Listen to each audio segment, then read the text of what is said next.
And we are live. We are live. You are listening to WJMF 88.7 HD2 Smithville, Providence, or you're tuning in at WJMF.com, or if you're tuned in here on Facebook, welcome to the show. This is Down to the Wire. I'm Brian Costa. I'm Carter Adams. And we got a great show ahead for you tonight. Carter, why don't you back that camera out a little bit so we can see our guest a little bit better. We're welcoming in a special guest tonight. It's our personal roommate, Jake Marchand. Jake, welcome into the show. Thanks for having me. Yeah, for sure. Awesome. Yeah, no, it's actually funny. I mean, I've known Jake probably the longest out of any of my suite mates, but for some reason we still haven't gotten him on the show yet. But it's actually great to have him on. It's great to be here. Yeah, it's for great, sure. Great to have him on. Yeah, Carter, I know we were trying to figure out some things going on earlier with the thing. You can hear him all good on your end? Yeah, I can hear him good. Yeah. All right, perfect. So, we got a lot to talk about on the show, from pop culture to sports, and we can't wait to jump into it. So, let's get it going. Let's get it going. All right, so usually we start off with sports, but for this Halloween special of what it is tonight, let's just jump in and let's jump in with one of the largest stories of last weekend. Was the fact that hip hop superstar, rapper, producer Kanye West finally teamed up with Joe Rogan on a podcast and delivered for a 3-hour segment that was, pretty memorable to say the least. I don't know. I mean, I've been hearing some good things, especially from you, Carter. I know that you put it out and you said that it was basically inspirational on your end. Oh, for the most part, yeah. And then I can elaborate on that a little bit. And then I've also talked to someone else we're gonna have on this show, Ryan Wildgoose, and he's saying that it was a big old joke. So I know there's a lot of different opinions on that end. But what do you guys think? What do you guys kind of think about that whole situation? Well, first of all, I'll just say that I was excited to get on here with Goose and debate it a little bit with him. Yeah, we're gonna have to do that behind the camera. So yeah, for sure. Still looking forward to it. Maybe we can get it on the camera at some point. At some point, yeah. But in terms of the Kanye podcast, I thought a lot of his thoughts were very good. They're very sporadic out there. I didn't like the particular delivery of his thoughts. Yeah. That's really my only issue with it. I think most people expected that he would be going on that show to showcase his ability to be a presidential candidate. Yeah, and he did not necessarily do that. No, tonight. he did not do that. He's got a long way to go if he wants a realistic shot of being president. But yeah, for the most part, I thought he had a lot of progressive ways of thinking, and progressive is one heck of a way to put it. I mean, yeah, he's bringing up things that I've never even thought about in my entire lifetime. I mean, I didn't watch it through end to end, but there was one part throughout it where he was basically saying that he wanted to basically send church choir singers off to go train Olympic athletes, and then he wanted to have a stadium full of 100,000 gospel singers just singing. Yeah. And I was like, and part of me was like, wow, this dude has a lot of ideas, but there's another part of me that this dude is freaking nuts. Well, I did like that idea. It took a little bit to grow on me. Yeah. I thought, obviously, like you just said, it was weird at first. I was like, what is this guy talking about? But yeah. You think about it, and you think about what he was actually saying there. Think of how good that would be. He's a very spiritual dude. Yeah. And obviously he takes Christianity to the next level, as it's, in my opinion, becoming less and less relevant as time moves forward. Yeah. That's nothing against any sort of religion or anything like that, but that's all I really have to say about it. No, I mean, you're completely right with the whole faith thing. I mean, that there's no real arguing with that, but it was a very interesting podcast, to say the least. When we do get Goose on to discuss it more, I will be excited to do that. But I think it's finally time that we jump into the sports world. Yeah, it's nice to get that little intro of pop culture before we go into it. But yeah, for sure. All right, so usually we really kind of just pick and choose between what we like to jump in with. But tonight, with Jake being on the show, Jake is a very large Houston Rockets fan. I'm sure the viewers have heard us talk about that before. Yeah, we probably talked enough trash about him. Oh yeah, of course. I know. Yeah. So I think it's about with some pretty big news coming. Not exactly in the best favor of Rockets fans. We did want to get his personal take of it. Two big key faces of the Rockets franchise have now gone on to separate teams. One of those guys was former Rockets head coach Mike D'Antoni. He is now signed on to be the assistant coach of the Brooklyn Nets. He'll be the assistant to Steve Nash, which is kind of ironic because Nash and D'Antoni have been together 2 times in their careers, but the funny thing about that is that D'Antoni used to be Steve Nash's head coach. He did it once in 2004 and through 2008 with the Suns, and then he did it again in 2012 through 2014 with the Lakers. It's pretty weird to say that the student is now going to be training the master in a sort of way, but I do like that they are going to be surrounding Steve Nash with. I think that it is smart that Steve Nash is kind of surrounding himself with guys that have been there before, and it is a very interesting take. Jake, what are your thoughts on D'Antoni kind of taking off for Brooklyn and making this move? Well, honestly, I think it's good for the Rockets. I think it was needed. He's been doing the best he has been able to, but he just hasn't been getting it done. He's been running the Rockets like it's an AAU team, and it's all scoring, no defense, and there is potential with defense. I know the Clint Capella trade had a lot of people upset, but Robert Covington was a great pickup. He can shoot threes, and he honestly iced that game against the Lakers at the start of the season. Yeah. So he's still playing a big role, but in regards to how he managed the players, it wasn't working. That's just not. They have the superstars, but it's just not a playoff contender. Yeah, you're saying you were talking about coaching like an AAU team. I feel like the Brooklyn Nets are going to be D'Antoni's next experiment with that, to say the very least. I mean, you got KD, you got Kyrie, and you just got basically everyone else at that point. I mean, do you think that D'Antoni is going to be able to elevate the Brooklyn Nets, or do you think he's going to be more of a detriment to them?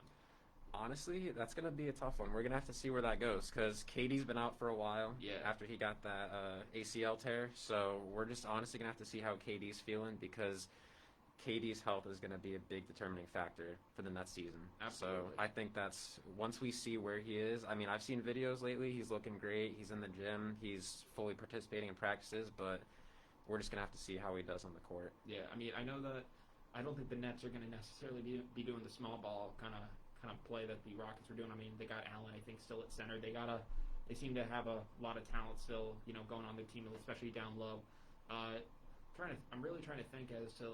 I mean, I do find it to be a very smart move that Nash is surrounding himself with a bunch of guys like that. I know he also got an assistant out of San Antonio. I don't remember the guy's name to be exact. I think it was like Udoka or something like that, but I'm not 100% sure.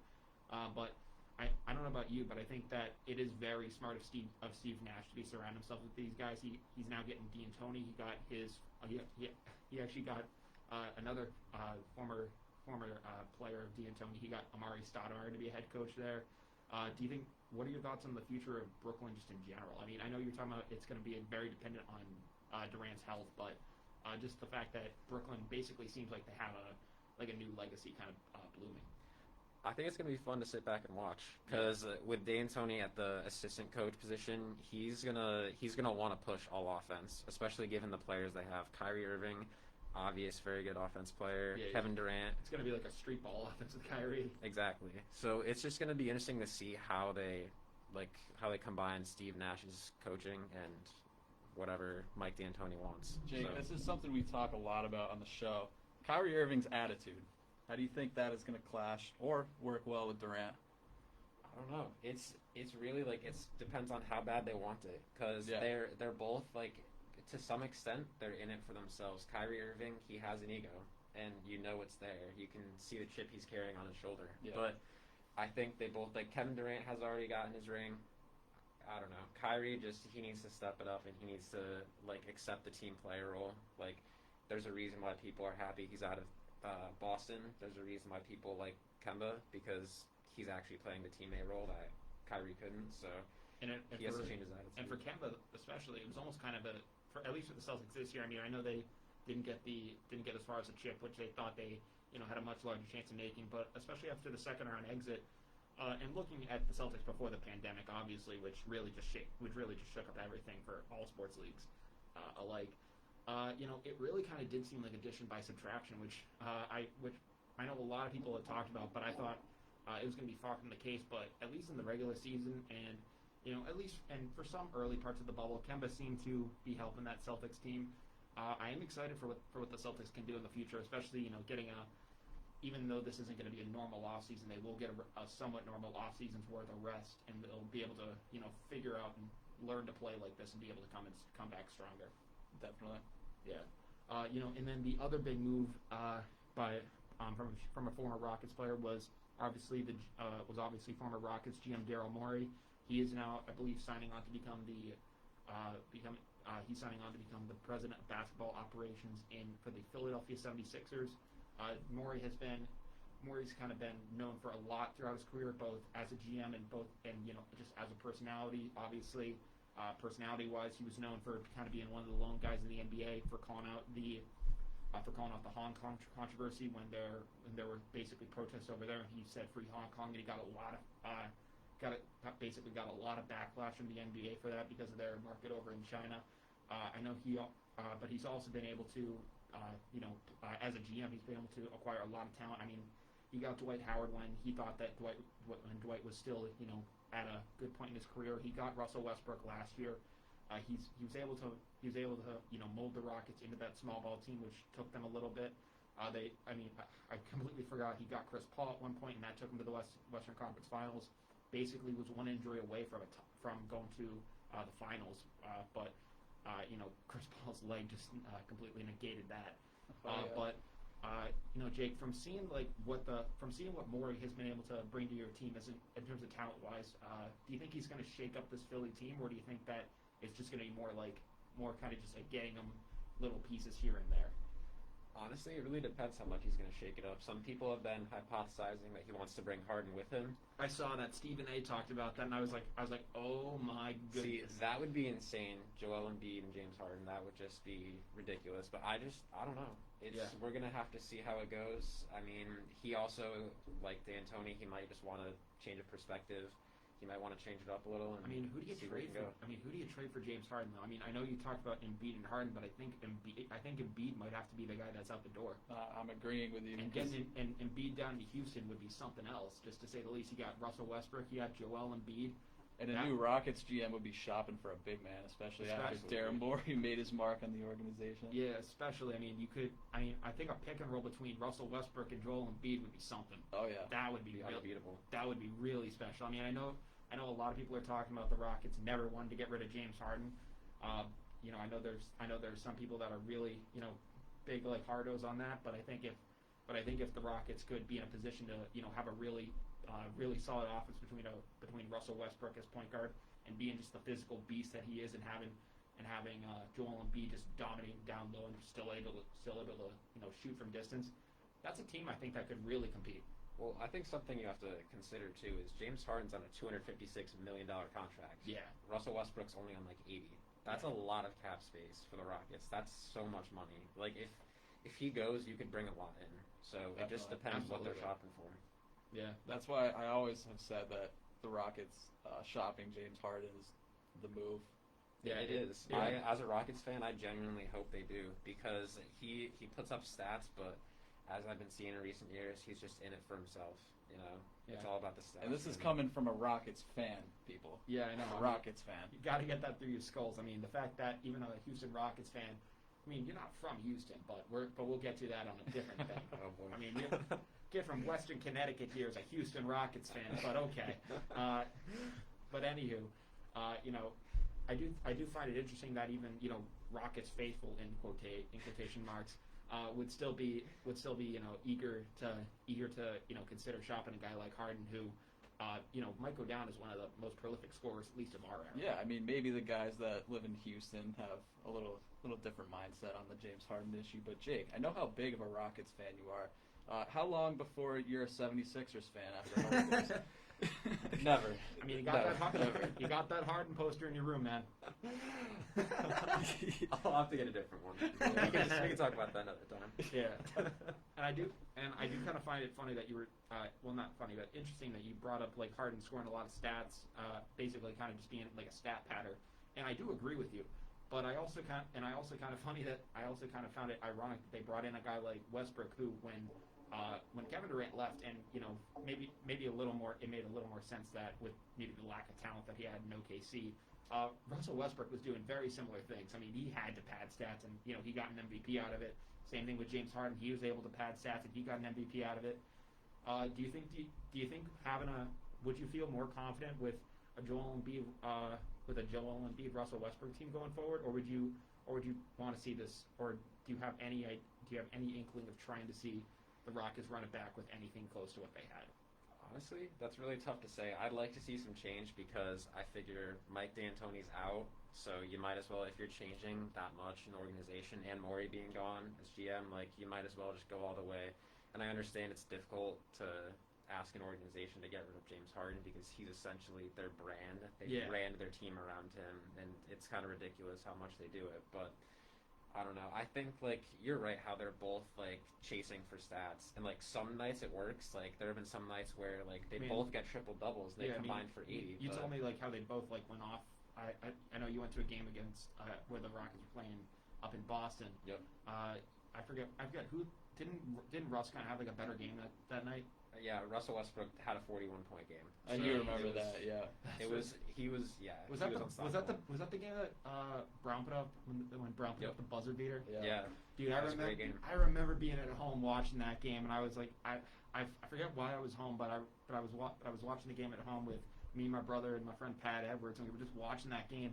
And I remember just sitting in the family room, just watching Brown just catch that rebound, do that step back, and we all just lost our damn minds. It was craziness. Yeah, that was wild. Yeah, that was a great game. Yeah. I know. My awesome girlfriend brought me to that game. A little shout out there. That was a great game. That was a great shot. For anyone who doesn't know, we also refer to Jake besides a Rockets fan. We also refer to Jake as a massive simp. Just so you know. Shut up. Okay. But anyways, it's great to have someone who knows to talk basketball. Another story in basketball that we wanted to bring up is our hometown team, the Celtics, are also looking to possibly make some moves this offseason, especially after going out in the Eastern Conference Finals, which pretty disappointing to say the least, especially going up against that Jimmy Butler team. Jimmy did lead them and was just a dog that playoffs, and you got to just give it to him for that. But the Celtics have a very talented team.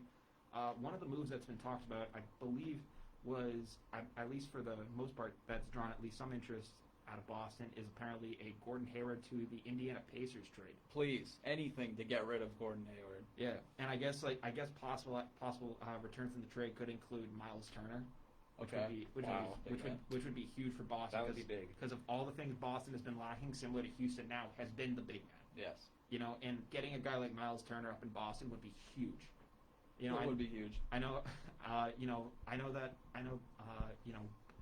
The Miles Turner thing has been discussed. Some people have also thrown out Victor Oladipo as a possible option. I was just about to ask, is there any way you can see the Celtics trying to pack that trade a little more to get Oladipo? Oladipo has been discussed in that trade. You'd probably have to pack in a guy at least like Smart's caliber. Maybe you'd probably have to at least consider shopping Jaylen Brown at that point. Oh, I don't like the sound of those two. I know, yeah. I don't, but I feel like Smart would at Come least. on, man. What about like Carson Edwards and a pick? Why not? Yeah, just why don't we throw in Abdul Nader? Like something like that. I don't know. It's the Pacers. Brad Wanamaker. They've been, it would be that'd be a pretty crazy move. I mean, I know Gordon Hayward's had a lot of injury troubles, but do you think that a fresh start in Indiana would probably be best for him at this point? Oh yeah, a fresh start in any spot, anywhere that's not Boston. You know my opinions on Gordon Hayward. I mean, I know him, but you. And that's why you can talk. You want to voice your opinions on Gordon Hayward? No, I feel like everyone watching has probably heard me enough. I don't like Gordon Hayward, not one bit. I actually hate him with a passion.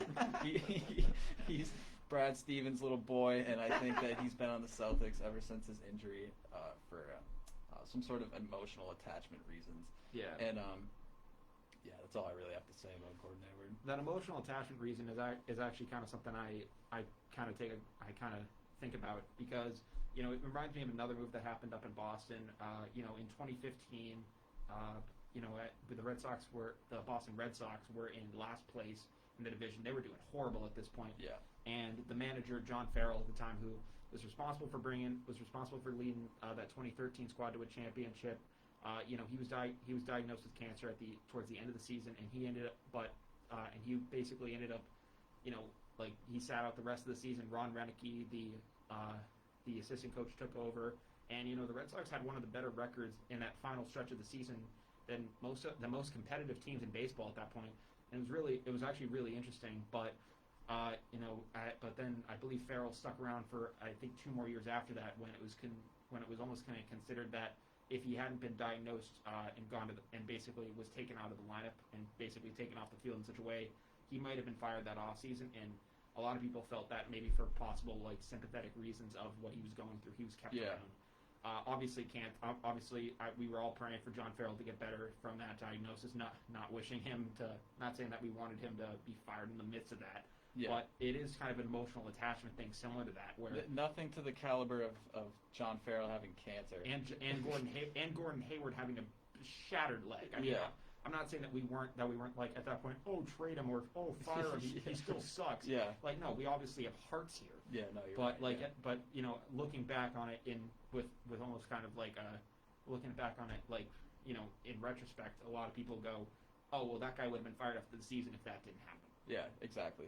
You're right. And some people might look at Gordon Hayward now, and it's like, and it would be like, there's the two factors. It's the injury and just the fact that him and Brad Stevens have always had a close relationship. Him and Brad Stevens are boys with each other. I mean, exactly. Yeah, you can't. That's a bond that you can't really get rid of. And that's why you can talk all day about Gordon Hayward trade rumors, but I know well that guy is a Celtic until he retires, probably. Realistically. Yeah. Jake, I mean, what are your thoughts on the whole Gordon Hayward situation up in Boston? I mean, honestly, I think I kind of agree with Carter. Like, I wouldn't say I hate him, but I think he's not a bad player. Like, I think he's a decent bench player. And at this point, he got a really bad break. He did get a bad break, literally and figuratively. Yeah, that is true. I just feel like it comes to a point where the bad outweighs the good. Yeah. And but like you were saying, the emotional attachment, and just the sentiment. No, and my other argument when it comes to Gordon Hayward, look at what happened with Isaiah Thomas. It didn't take that Celtics front office more than 30 seconds to decide he's gone.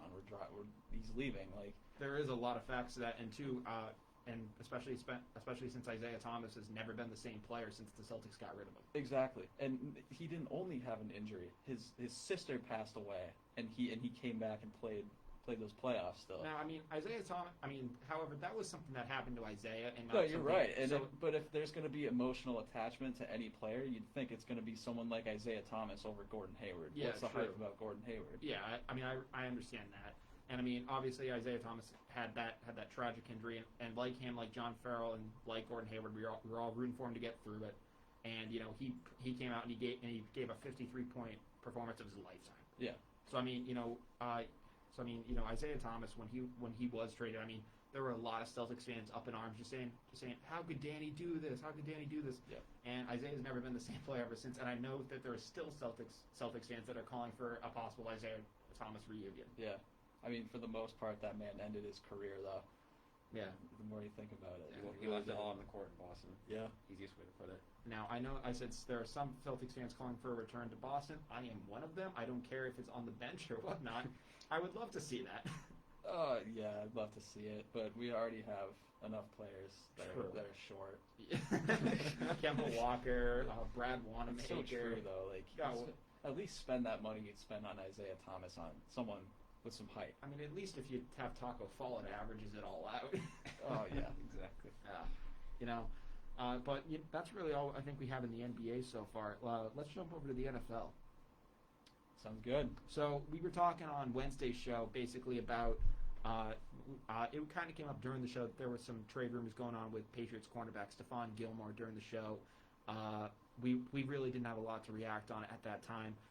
We also learned during the show that he put his house up for sale. Oh, yeah. He put his house up for sale. So that was a pretty big one. I mean, he's out the door. He's out the door. He's gone. Yeah, so the NFL trade line of all days this year is going to be on November 3rd. Yeah. So if there's going to be enough panic already going on around the country, the NFL just basically said, LOL, let's make it a little let's make this interesting. Wow.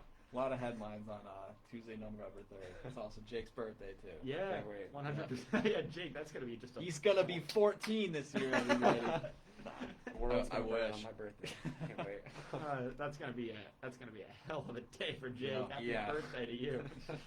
But, do you think I mean, currently the Pats are 2-4 on the year. Do you think the idea of shopping a guy like Stephon Gilmore should be explored, especially since I guess his contract was basically renewed. Well, they didn't renew his contract, but he wanted like a raise in his contract, and instead of giving him more money, they just took money from like next year's and they just tagged it onto this year. So next year he's only be making about $7 million. Yeah. So the only options at this point are either you restructure it next year and you give him the money that he wants, or it's basically you trade him because he's not going to be happy with $7 million. Yeah, no, he's really not. I feel like he's. Do you think definitely... a trade should happen? Yes. You do? Yeah. Yeah. What do you think? What do you think is, if you had to have an idea of, I mean, you've seen guys that the Pats have traded for. Brandon Cooks, they've been able to get. They got him for a first-round pick. Or they traded a first-round pick for a guy of Brandon Cooks' caliber. But then Jamie Collins is traded for I think a 4th or 5th round pick. What do you think you're getting? Jimmy Garoppolo also, another notable trade recently, was traded for a 2nd-round pick. Yeah. What do you think is Stephon Gilmore's trade value? I mean, he was last year's Defensive Player of the Year. No, do you think you can at least you can't even put Stephon Gilmore's name in the same sentence as those other players. Yeah. I think he's done a lot more, not only as a player but as a Patriot, to prove himself that you can put his name above those players. I think you're getting a player and at least a pick for someone like Stephon Gilmore. What's the lowest that you'll take besides a player? Is it a 2nd? I don't think you go lower than a 1st. Really? Yeah, really. Really? No, I do think his trade value is high enough. He's one of the most praised cornerbacks in the league. And I mean, any team taking him on, it'll be a little more. I mean, it won't even be a rental. You'll have him probably for another year if you rework that deal. Yeah, and that's why I know Belichick is going to. He's going to shop Gilmore because the stars have aligned. They're more than aligned at this point. But he hasn't done enough bad to outweigh his good yet, at least in my eyes. He hasn't been playing to the same caliber as last season whatsoever. Yeah. But he still hasn't unproved himself as being a Patriot. Yeah. I think if I were Belichick, I would sit in that office and restructure his deal like you just said, because he has heart, and I know he will play with that same heart, but it's a business. Now, Jake, I know your location. I know your location actually plays at least a role for your NFL your NFL fandom, but absolutely, New York Giants all the way. But I mean, obviously they're not doing too great either this year. But with the way the Pats have started off this year, do you think that it probably is wise for the Pats to probably look at moving on from Gilmore? It's a short season. I think I agree with Carter. I think there's nothing wrong with exploring it at the bare minimum. 100%. I mean, I guess there have been reports from, I think, Burt Brewer, I think it is, but I'm not 100%. It could be a different guy. And he basically said, the Pats are basically in fire sale mode. And any players available. Yeah. And I was like, wow, could Cam Newton be available? I'm like, is Bill Belichick saying, if we don't win again, Trevor Lawrence is within reaching distance. Wow, I don't even want to look there. Well, I've been on too much of an emotional roller coaster as a Pats fan these past few months that I don't even want to look towards that. Yeah, I mean, that would be interesting to say the least. It's gonna be really tough for me, having to move on from a guy like Gilmore. He is going to be 30, so I mean, for cornerbacks, they obviously do have a shorter lifespan than most. I think unfortunately it might be time. It's going to be tough though. I mean, but the Pats have had to make moves like this with prolific players before. Lauren Malloy was traded before the 2003 season when they went to go on and win a Super Bowl. They let Malcolm Butler walk. They traded Jamie Collins. They traded Jimmy G. And their whole idea of it, at least for some players, they think that they're getting rid of him a year early than a year late. There's some argument to that. Obviously, Jimmy G, they got rid of him when he's basically not still coming into his prime. So there is a lot of discussion on that front, but I kind of agree with you. If Belichick makes the move, I'm gonna be disappointed, but I won't be surprised. Yeah, no, I won't be surprised in the slightest. Unless it's like Bill Belichick dumps him for a 6th, and I'm gonna be all up in arms. Well, of course, I feel like everyone would be. People that aren't even Patriots fans would be disappointed if Gilmore got dumped for a 6th. I mean, you want to see a purge in Providence? There'll be a real purge. There'll be a purge in Foxborough very shortly after that. 100%. Yes. But. There's going to be a lot of things going down November 3rd. Obviously we got the presidential election, then we got the NFL trade deadline. So it's going to be an interesting day to say the least. Talking about this Pats team, they're not doing well at all. Cam Newton says this game against the Buffalo Bills is a must-win. I know, Carter, you said on Wednesday's show that you don't think this game is a must-win, but especially. But now hearing Wait, hold up. When did I say that? I don't remember saying that. I thought you said that for sure on Wednesday's show. Any game is a must-win going forward. Oh, jeez. Okay, What do you mean? Why would that guy? No, why would I say this game is not a must-win after losing 2 straight? I'm very certain. I know I have some out there takes, but I would never say that. All right, I'll have to go back to the tape on that. But yeah. What do you think? But I'll rephrase the question. What do you think about Cam Newton, especially pleading the urgency at this point? Is he basically said that. Last week that it was like, hey, it's not time to press the panic button yet, and he immediately jumps to, hey, it's time to press the panic button. No, I saw him quoting, we don't tolerate losing in this locker room. I don't know. Oh, he's quoting Karate Kid at that point. Oh yeah. I was like, wait, where's that from? I was like, oh, it's from Karate Kid. This is one of 2 games left in the season. We still have to face the Bills. Obviously, yeah, it's a must-win. I mean, you got to at least get back to trending towards 500. Yeah. You need to. I mean, I do agree with you that any game at this point is going to be a do or die. Well, maybe not any. I mean, you can make the playoffs as a 10-6, a 9-7. Yeah. And so, I mean, you do have a little bit of breathing room. But by breathing room, I mean that much breathing room. You have very little breathing room. Yeah. So it's going to be a do or die. No, I won't be surprised if this Patriots team does not make the playoffs, though. Yeah, I wouldn't either. Yeah, no. Yeah. I don't have expectations, so I'm not going to be disappointed when it doesn't happen. And if anyone's going to be like, oh, the Patriots are done, I'm going to be like, it's 2020. I've seen. If there's going to be a year we don't make the playoffs, I'm going to be like, year. I've seen weirder at this point. This year has been so messed up to say the least. If it's like, hey, the Patriots don't make the playoffs, I don't think that's going to be like, oh my God, this is the moment the stars all align. But then you talk about the Gilmore trade, you bring up the possibility of him just getting dumped out for a 6th, and it's 2020. The possibility of that doesn't seem too slim. Yeah. I mean, another thing being talked about, I believe it was by Bart Scott over at ESPN, but I'm not 100% sure. He basically said that, Bill Belichick, he's going to end up looking to shop a guy like Stephon Gilmore. We were joking early, just a couple minutes ago about him possibly dumping him for, chump change. Bill Belichick, as a GM, hasn't drafted a Pro Bowler since 2013. And Bart Scott over at ESPN basically made the argument that it's time for Bill Belichick, the GM, basically, just wanted to be 100% with you guys. The GM, Bill Belichick, not the head coach. They said it was basically time for the GM, Bill Belichick, to hand over the reins and basically, give it to a guy who might be able to go out and actually get some, draft capital and make some moves that way. Do you agree with that? There's a lot of different factors you have to look at. I mean, the guy hasn't drafted a Pro Bowler in 7 years. Who was the last one he drafted? 2013. 2013? Might be Jamie Collins? Yeah. I wouldn't be surprised. I don't know. I have to take a look. I never even thought of that possibility just because he's been the GM for so long. I mean, it's not to say that he hasn't gotten other guys since then. I mean, he was able to get a guy like James White, who's been instrumental for this past team. And if he's not making a Pro Bowl, that's not a big concern to me. Yeah. I mean, the guy has been able to do incredible things on the field. He's been able to pick up late guys in the defense who can just make that solid play, and he has that entire mantra of do your job, and he can basically get guys that can just do their job. Yeah. So I mean, I do think that. I don't know. I guess this team and teams going forward are, I guess, just proof to see if that should be the case. I don't know. This past draft, especially, he's gotten a lot of controversy for his picks. 100%. I mean, I know questionable. He drafted, I believe, 2 tight ends in a row, and we haven't seen any of them touch the field yet. Devin Asiasi and Dalton Keene.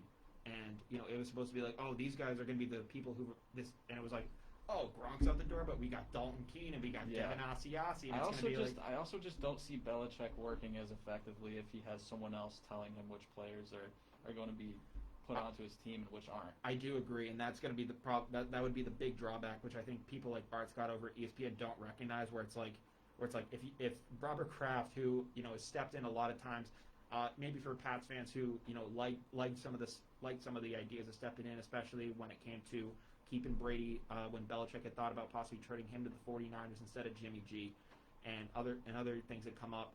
I don't think after all the times that Kraft has stepped in, having him do it again and say, hey Bill, we're also going to take away some of your power on this team, even though I've already done that a little bit already. Yeah, he's out the door if that happens. Belichick might just take off the hoodie and just say, all right, I'm out. And then that's either the best thing that ever happened for the franchise of the Patriots, or the worst, or the worst thing, or the worst. I wouldn't guess best. I wouldn't go with best. That's why I said wouldn't go with best. It's either the best or the worst. No, sometimes the changes that need to happen are the ones that are right in front of your face. That is a dark day in Pat's Nation. I'm sorry. That is a dark. No, you're day. right. That there goes the team as we know it. That's all we know. No, yeah. No, I'm sorry. There's no way in my mind that Bill Belichick leaving is going to be a secret good thing for the Pats. There's no way in my mind that that's the case. There's a readjustment. There were people talking about that with Brady possibly leaving. They thought I know people were talking about they were like that could be something good. Oh, I did. I'm get a guilty guy. of it. I thought it was. Yeah, you get a guy like Jimmy G back there, and he could have been the system guy. Obviously, Jimmy G had an injury or two out in San Francisco, so Bill still probably looks at him and is like, even with those injuries, and even maybe if he hasn't lived up to all the potential that Niners fans, Bill's probably just looking, and Bill's probably looking at him and just saying like, if I had gotten him and I had had him for all these years, he'd be the guy. You're talking about Jimmy Garoppolo? Oh yeah. No, I agree because Jimmy Garoppolo, like the way he plays. I mean, Bill definitely thinks he could have probably won Super Bowl 53 with Jimmy G. Yeah.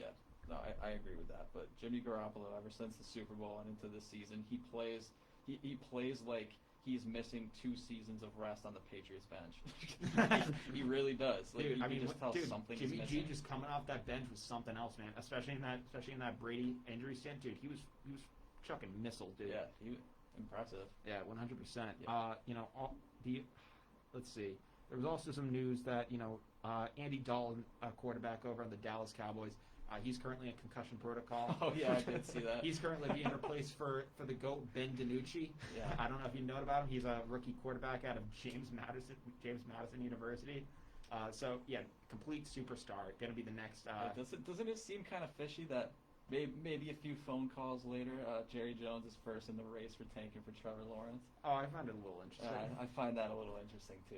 He's going to end up with the first pick and face of NFL owners. He's going to end up with a first pick and a first round bye because of how terrible that division is. Oh yeah. Ridiculous. He's in third place at this point in the division, but he's just one of the other 2 teams away from having a tie from being back up in first at 2 and 5. Yeah. That's how bad that division is. It's ridiculous. It's Yeah. ridiculous. Yeah. But Dalton, even when he was in at quarterback, was having massive struggles for the Cowboys. I know we were talking, this could have been his real best start. Yeah. But with these recent struggles, do you think this is probably the end of the era of Andy Dalton being like a comparable starting quarterback in the NFL? I really hope it's not. Maybe after he clears his concussion protocol, he can come back and be the Red Rifle that we know him to be. Try to prove himself. Yeah. I'm putting him above Ben DiNucci any day. Dude, whoever that is. Dude, you got to see Ben DiNucci.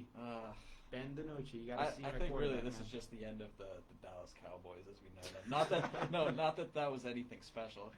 I'm just saying. Jake, what are your thoughts on the whole situation with Andy Dalton? Do you know what's going on with that situation? I'm fairly familiar with it. I mean, obviously Dak broke his leg, which was tragic, and now Andy Dalton is now. We thought that if he gets to a team like the Cowboys and he's surrounded with a ton of talent. I mean, CeeDee Lamb, Mari Cooper, Zeke. You name it. Yeah. And it was like, oh yeah, if you get Andy Dalton these weapons, I mean, doesn't the Cowboys, don't they still have like a pretty decent O-line? No, they do. I remember a few years ago at least they were praised for their O-line. Yeah. So I mean, I don't know how they are exactly with it now, but I mean, looking at Andy Dalton basically having all these riches, do you think it's and him struggling the way he has? Do you think it's probably over for Dalton? I'd say it's close to over, because if you have that much around you, if you have that much talent surrounding you, and you can't work with it, like that's your opportunity. Backs out, that's your shot. Yeah, exactly. No, he was literally placed into the perfect situation. Yeah, he was handed that. I guess you go out with a concussion earlier than you should have. Hopefully he can come back better than ever. I don't hate Andy Dalton. I want to see him do well. Yeah. I mean, and by the way, when I mean the end of Andy Dalton, I don't mean like he's gonna retire. I mean like he'll probably just be a backup from that point on. Yeah, he'll be passed around to organizations. I mean, Blake Bortles is still getting shots at organizations, so I mean, Andy Dalton will definitely get picked up somewhere. Yeah. So yeah, that'll be interesting to say the least. But over in baseball news, there were a couple possible managerial things going on over there. I know the World Series has come to an end, so is really onto the offseason now for baseball. But one of the big moves that we had talked about a couple weeks ago was it was being discussed that the Chicago White Sox were possibly looking at bringing in their former manager from the late '70s, early '80s, and Hall of Famer Tony LaRussa to take over the team. I said on the show at that point that LaRussa is a Hall of Famer, a 3-time World Series champion, 6-time pennant winner, and a 4-time Manager of the Year. The White Sox made it official today. They are bringing him on to be the manager of this team. Oh, wow. Yeah, and I mean, so Jerry Reinsdorf, who is the owner of the Bulls, also owns the White Sox. When he bought the White Sox, his first move basically as the White Sox was firing Tony LaRussa. He still owns the White Sox. Yes. Now he's hiring him back. Mm-hmm. After all these years of losing. Makes sense. I mean, and it's basically based on the idea of seeing, like, you know, as soon as he cut LaRussa just went on a run that we've never seen before, and he just, you know, basically became one of the great managers. Yeah, he's got an amazing stat lineup. Yeah. Resume. I mean, what do you think of? I mean, this White Sox team is very, very young. I mean, but they got a lot of talent. They made the playoffs this year for the first time, I think, since 2008. Do you think bringing a Hall of Fame manager in that hasn't coached since 2011 is the right move, or do you think that they should have tried to get more of like a player coach that, you know, can maybe fit more players' needs today? Honestly, I don't know enough about the White Sox to give you a solid answer to that, but yes. Yeah, I mean, yeah, and Jake, I know you're not a big baseball guy by any means, but I mean, you know, just also like taking it from maybe a basketball standpoint, looking at it from, like, you know, Stan Van Gundy, who went to the New Orleans Pelicans. A lot of people were saying that might be a problem because Stan Van Gundy is more of a get up in your face kind of guy. I'm not really too sure if Tony LaRussa is a comparable guy to that, but I would say he's probably similar to that than, you know, more of these more sympathetic coaches like a Brad Stevens type. You know, with younger players, just on any sports level, do you think it's smart to bring in more of like these old school guys? Do you think that you should just be, or do you think they should have been trying to go in a new direction? I mean, it's kind of like what Carter was saying. You really don't know. I think, like, there's different eras of different sports, and the game changes constantly. The way it's played changes, and it's going to be interesting to see how they interact with each other. But like Carter was kind of saying, it's just going to take time to actually be able to see the effects of what's happening with those interactions and how that goes. Yeah, no, I mean, 100%. And, I mean, I'm a little torn on the issue. I mean, I know that I personally like seeing Tony LaRussa back in the game. I do have worries that, you know, this could just. I mean, he went out on top. He literally retired as a World Series champion. Yeah, in 2011 it sounds like it would be a really good look for baseball. I'm not. I'm not too familiar with him, but from what you say, he's one of the marquee. He's one of those marquee managers, just from like that you remember from certain eras. And I mean, having him back in the game definitely can't hurt. Yeah. He's pretty well beloved. And I'm frankly excited to see what he could do with this White Sox team, especially since he's been able to take teams like the Cardinals and you know, other teams throughout his era, and he's been able to really just take them to the pinnacle. Yeah. So I'm excited to see that. Another managerial hire that I guess is coming close, also possibly was being discussed with the White Sox, was former Astros manager A.J. Hinch.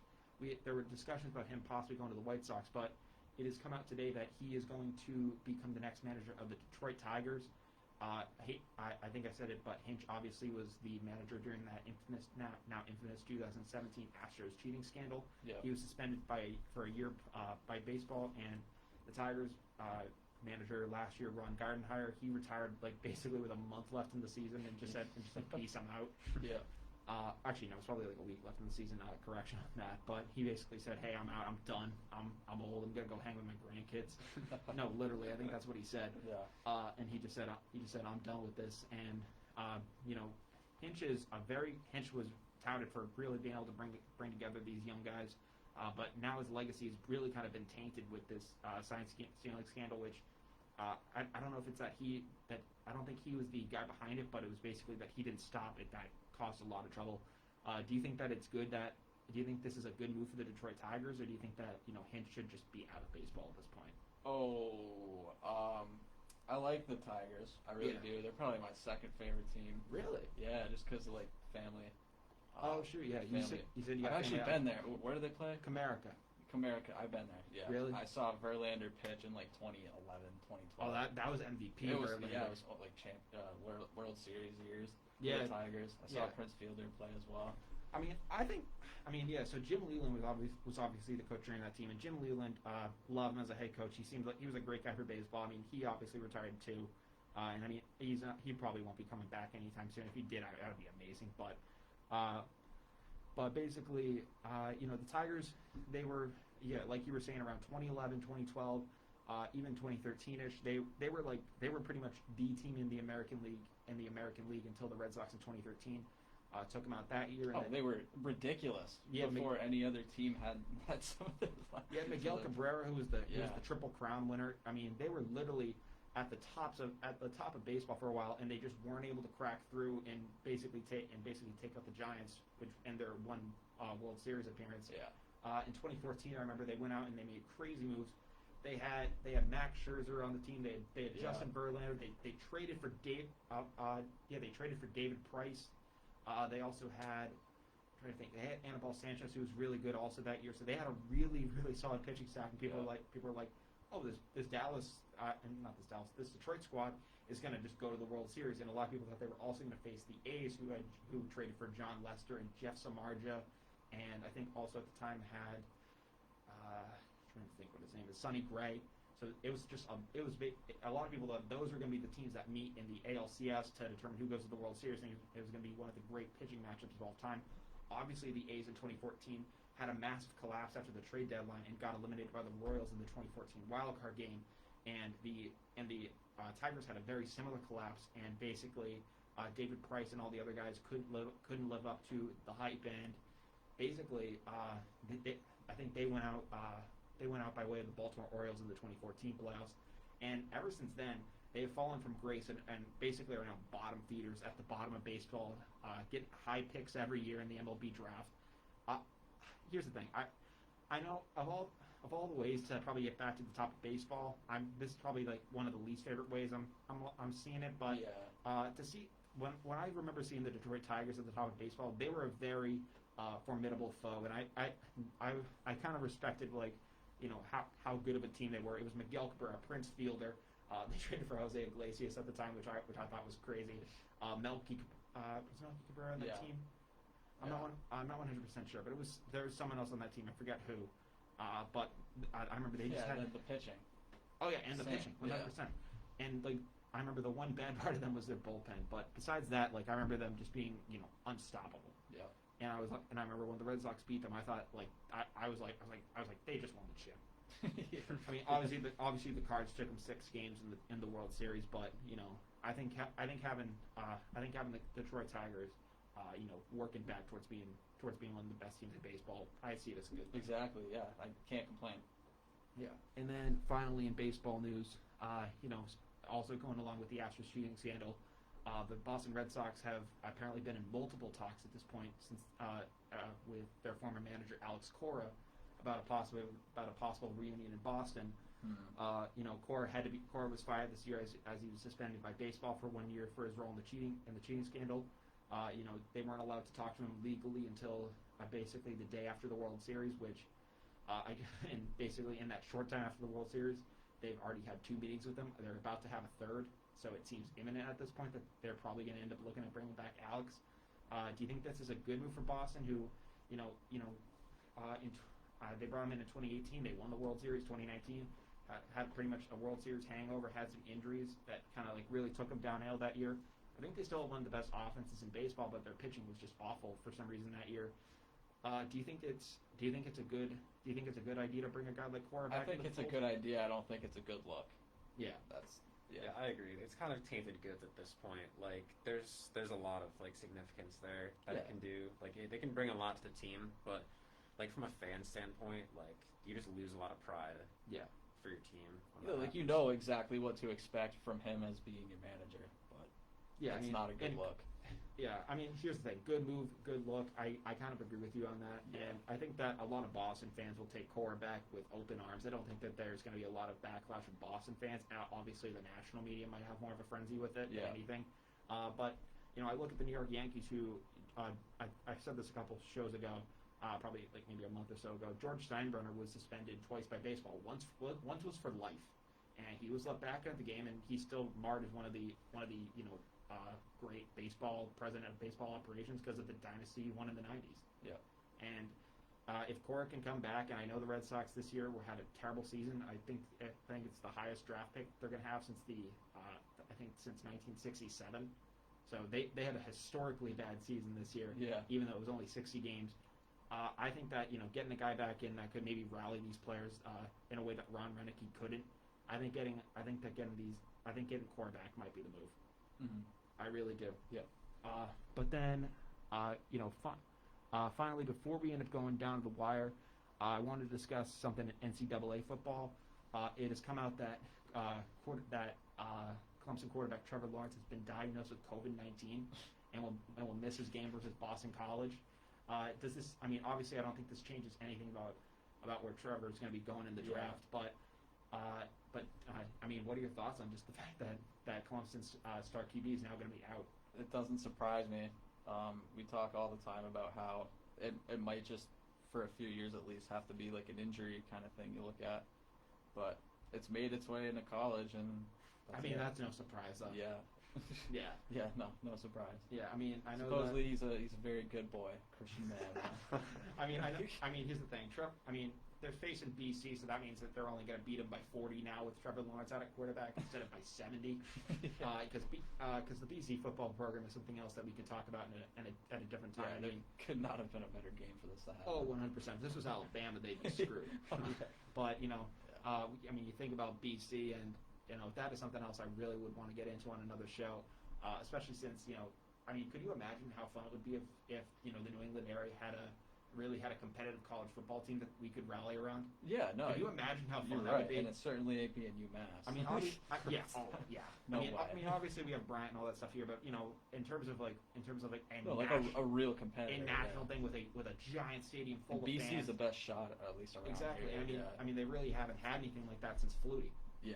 So I mean, if BC could get back to being that thing, which I don't think at least during my time anytime soon they're going to be doing that. Almost every Boston sports team is looking towards almost crumbling. Now would be the perfect time. Honestly, BC could just we can't win any more professional chips, at least for now. So let's move into college. Yeah, we kind of just had to basically scare the crap out of everyone else professionally. Now let's just slowly take over the college game. Yeah. But that's something BC's had a ton of problems, which has bugged me for years, especially the way that they've been run as an organization. I probably want to talk about that at another time, but it is currently 8:02. We started the show a little later, so I wanted to take it over a little bit. But we want to thank everyone for tuning into the Halloween special. I'm going as that annoying kid from the Polar Express. So I wanted to dress up for that. Yeah, Cardi, you want to show off your thing real quick? We got it fell off, dude. It fell off. No, Jake, hold that up for him. It's taped on. Hold that up for him. This totally legit Nikhil Harry jersey. Yeah, for sure. and then Jake decided to steal my Kenny the Jet Smith jersey. Shout out Chris Martin for that fit. Still fire. Thanks again, bro. For sure. Yeah, you better thank me. I think we are down to the wire. It is official that we are down to the wire. Yeah. We want to thank Jake for coming on to the show so much. Thank you, Jake. Thanks for having me. But always glad to be here. But being down to the wire means we're going to go through everything we talked about in the past hour. Before we send you off for a happy Halloween weekend. In the NBA, we discussed Mike D'Antoni going to Brooklyn to become the assistant head coach. We discussed Daryl Morey to Philly, and we discussed a possible Gordon Hayward to Indiana trade. Jake gave some great insight on that. Jake, thank you so much for that. Any closing statements that you could think of with these moves? Not much else. Just I'm ready for some change. Yeah, for sure. See you next season. In NFL news, we talked about Gilmore with Stephon Gilmore trade rumors heating up. He's put his house on the market, and it almost seems imminent at this point. He's out of there. That Stephon Gilmore will not be out with the Pats on November 3rd. Bye, Gilmore. We also talked about this Pats Bills game being an absolute must win, especially with other games going on the rest of the season. It's going to be a real challenge for the Pats. After all the struggles they've had, I believe Julian Edelman's also going to be out for a significant period of time. So some other troubles there. We'll have to get into that and see how that impacts them this weekend. And we also talked about if Bill Belichick's GM days are numbered. We don't really think so, especially if Kraft takes any more power from Bill. He's gonna say bye, Felicia. We also talked Andy Dalton We also talked about Andy Dalton's inconsistency as starter and now being placed on concussion protocol. The GOAT Ben DiNucci is now taken over and is going to lead this Dallas Cowboys squad.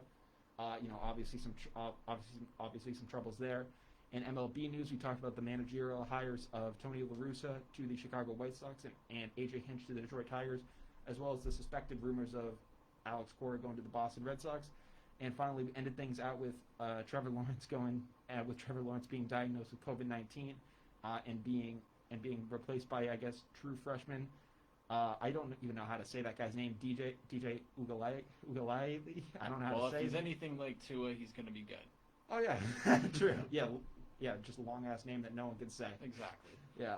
And one last thing, we did talk about the Kanye West Joe Rogan podcast at the beginning of the episode. This will obviously be up on Instagram later tonight. Oh yeah. But you've been listening to WJMF 88.7 HD2 Smithville, Providence, or even tuning in at WJMF.com, or even watching here on Facebook.